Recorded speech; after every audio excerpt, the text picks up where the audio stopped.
Hi, I'm actor Ian Champion, and welcome to History of Horror Cinema, my podcast series devoted to the good, bad, and the ugly of horror movie history. Please don't forget to like what you hear and hit subscribe. I have such sights to show you.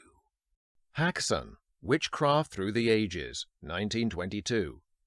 This Swedish-Danish documentary is a famous, possibly infamous, examination of witchcraft throughout history, focusing in detail upon the rituals of its practitioners, as well as the equally macabre techniques of the church persecutors who would expose and punish them. Benjamin Christensen was a Danish actor whose interest in the occult led him to make the film.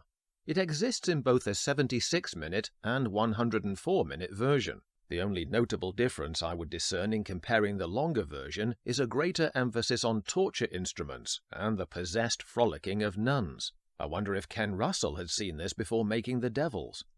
Haxan is highly entertaining and wryly amusing at times, not necessarily on purpose. It is largely made up of dramatized scenes to illustrate the Middle Ages setting of much of the evidence, but was given documentary credibility in the 1968 release by a relaxed narration from William Burroughs, himself no stranger to controversy, coupled with a slightly anachronistic free-form jazz score, heavy on the percussion. The dramatic sequences are well made with strong production values. Unsurprisingly, it was the most expensive silent film in Swedish history. We see witches going about their foul brewing, concocting a love potion for a maid to encourage a clergyman, boiled at midnight with a pigeon's heart and cat shit.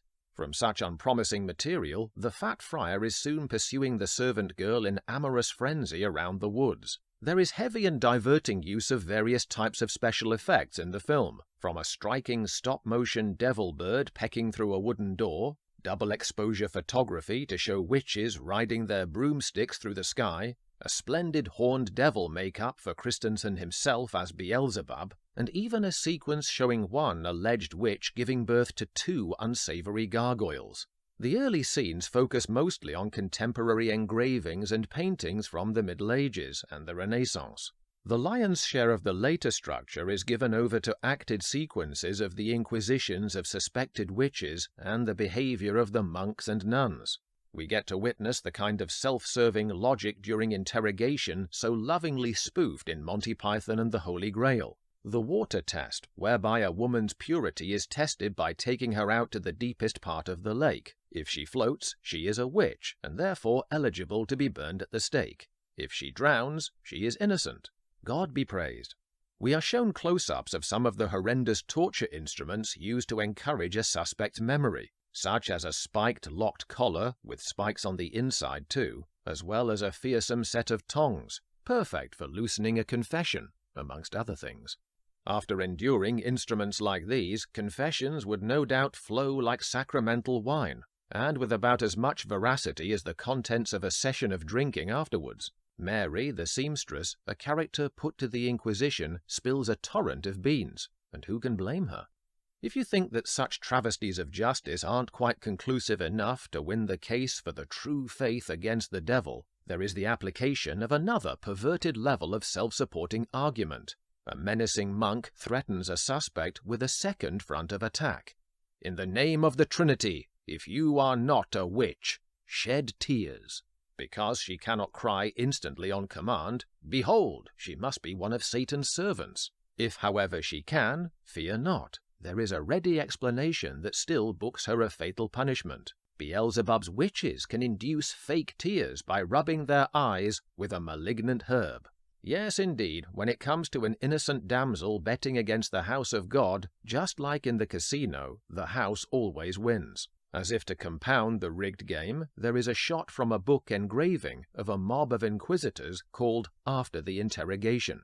You can tell it's afterwards. The suspect lies dead on the floor. To be fair, if such a thing is possible, we see that the monks are not just sadists. They are also masochists. In-house fears of possession within the monastery cause monks to beg each other to lash demons from their bodies. "Oh, brother, why have you stopped?" pleads one clergyman, afraid that his awful resulting back-scarring still isn't protection enough. Over in the nunnery, the ladies aren't faring much better. the nuns transformed into feverish, frenzied subjects, flagellating themselves with spiked straps.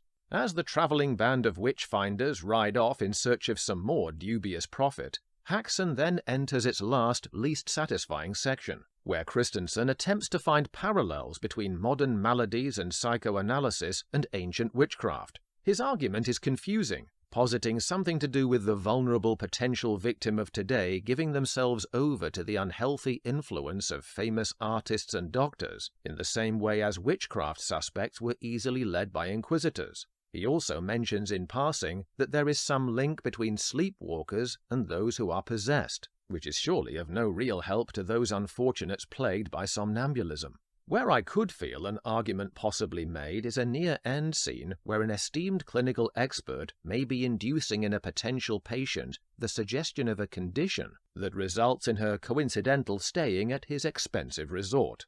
That watertight logic again? "It's as if a mysterious force were driving me to steal things in shops," she recalls in wonder.